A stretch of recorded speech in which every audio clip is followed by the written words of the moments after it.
उसके बाद जो है आपने सोशल सिक्योरिटी कार्ड की कॉपी लेनी है और ये कॉपी आपने अपने डिपार्टमेंट से जो भी अथोराइज़ पर्सन हो उनसे आपने अटेस्ट करवानी है।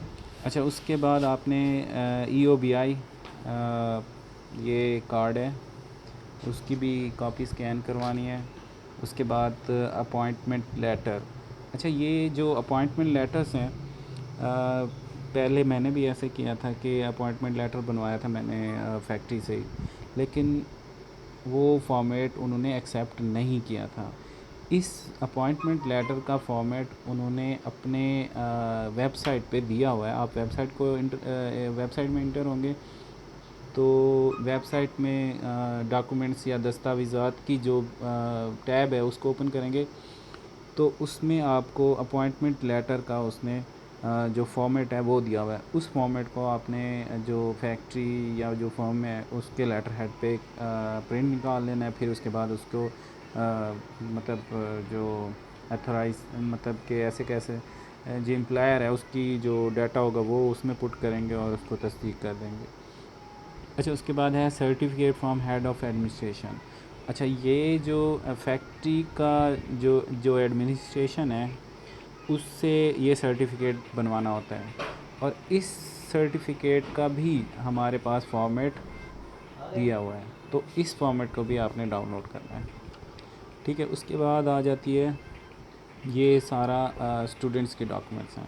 स्टूडेंट्स के डॉक्यूमेंट्स में सबसे पहले enrolment of the student certificate चाहिए और ये सर्टिफिकेट इसका कोई फॉर्मेट नहीं दिया हुआ। आप चाहें तो इनरोलमेंट सर्टिफिकेट उनसे ले सकते हैं, मतलब कि जिसमें ये इंटर हो के मतलब ये लिखा हो कि ये स्टूडेंट हमारे पास इनरोल्ड है, इसका मतलब कि रजिस्ट्रेशन नंबर या रोल नंबर ये है और कब इसने एडमिशन लिया, या इसकी जगह पे आप बोनाफाइड सर्टिफिकेट भी बनवा सकते हैं।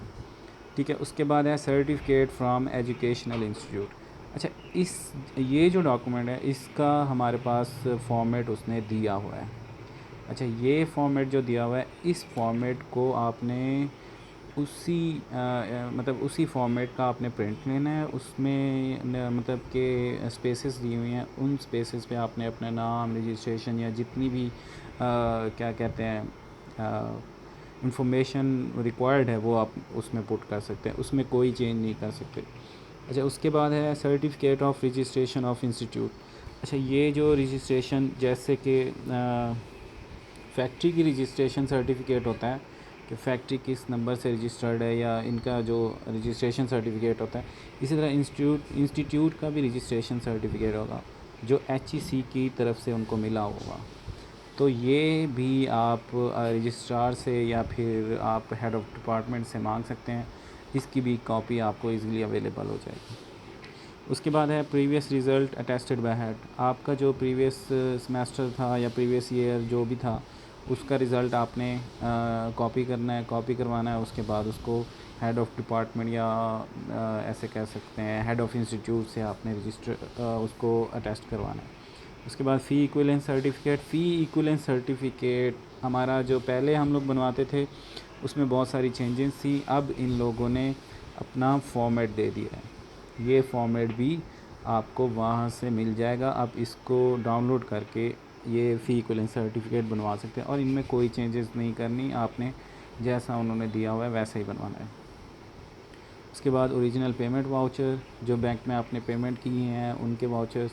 अगर आपके पास एक से ज़्यादा वाउचर्स हैं तो उनकी PDF फ़ाइल बना के उनको एक ही फ़ाइल में रख के आप डाउनलोड कर सकते हैं। सबमिट करने के लिए ये ज़रूरी होता है क्योंकि अगर जो स्टूडेंट्स फर्स्ट सेमेस्टर में हैं तो उन्होंने एडमिशन फ़ी भी भरी होनी, उन्होंने फ़र्स्ट फ़ी भी भरी होनी, या ऐसा भी है कि कुछ स्टूडेंट्स ने मिड की अलहदा दी होती है फ़ीसेस और फाइनल्स की अलहदा दी होती है, तो उनके लिए भी एक से ज़्यादा वाउचर्स होते हैं, तो उनको आप PDF में कन्वर्ट करके एक ही फ़ाइल बना के उसमें अपलोड कर सकते हैं। उसके बाद ये लास्ट डॉक्यूमेंट्स हैं। जिस बैंक अकाउंट में आप अपनी अमाउंट्स रिकवर करवाना चाह रहे हैं तो उसकी या तो आपने उसके एक चेक की कॉपी उसको स्कैन कर लें, एक ही उसकी लीफ की, या फिर ये है कि आप बैंक से सर्टिफिकेट लें कि वाकई ये जो अकाउंट है ये आपसे रिलेटेड है और इसका अकाउंट नंबर ये है और बंदे का नाम क्या है जिसके नाम पे रजिस्टर्ड है। ये सारे डॉक्यूमेंट्स हैं तकरीबन 1 2 3 4 5 6 7 8 9 10 11 12 13 14 15 टोटल 15 डॉक्यूमेंट्स हैं इस पूरे प्रोसेस में। इनको अरेंज कर लें। हाँ, एक लास्ट में एक और भी डॉक्यूमेंट है, वो एफिडेविट का है, वो भी अरेंज करना पड़ेगा। ये एफिडेविट वर्कर के नाम का बनता है, जिसमें ये लिखा होता है कि अगर कोई भी मसला हुआ या मेरा जो बच्चा है या बच्ची है वो ना तो कोई और स्कॉलरशिप्स ले रहा है ना ही ये स्टडी छोड़ेगा, या ये जो जैसे हम लोग पहले बनवाते थे ये वैसा है, लेकिन इसका फॉर्मेट दिया हुआ है। आपने उसी फॉर्मेट को आपने प्रिंट निकालना है कहाँ पे, एफिडेविट के जो पेपर होता है उस पर। ठीक है, ये तकरीबन 16 डॉक्यूमेंट्स हैं, इनको अरेंज कर लें। उसके बाद आप सबमिशन 5 मिनट का 5 मिनट का टाइम लगेगा, आपकी सबमिशन क्लियर हो जाएगी। Thank you so much.